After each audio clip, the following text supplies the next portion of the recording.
Ah, here you are again. That wind would keep the dead awake. They had the same kind of problem at the Hotel Racine. Hotel Racine. This one, right here, right on the waterfront of Lake Michigan. Sometimes the dead refuse to sleep until they're ready. Sometimes there's a person who needs to be set straight. Dear cousins, well, we stayed all night at Racine. Then we stayed 2 nights at Mr. Crozier's brother's. Went to the fair in the afternoon, and we got home at 4:30, Monday. Had good luck, only a little tire trouble. Helen and Rosa at Racine was in an auto accident. Helen is not very well, yet she is going to be sore. Thanks for being so kind to us. From Mrs. J.D. Crozier.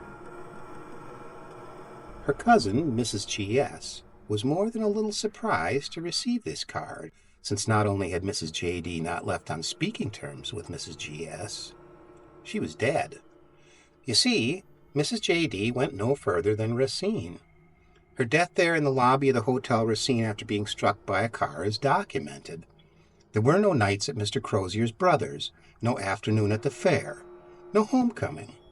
The car that struck her at the corner of 5th and Main in front of the hotel was most certainly driven by a girl named Helen, and Helen's best friend Rosa was most certainly in the front seat with her, but neither were known to Mrs. J.D. The doctor didn't arrive in time. The girls, horrified, stayed and talked with her after she'd been carried to one of the red leather couches in the hotel lobby.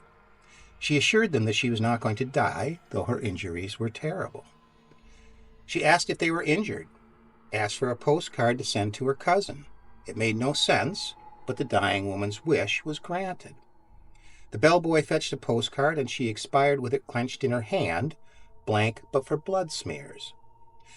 Mrs. G.S. had little to say about the card, except that the disagreement that had cut the Crozier's visit short had to do with the afterlife and whether communication from the dead was possible.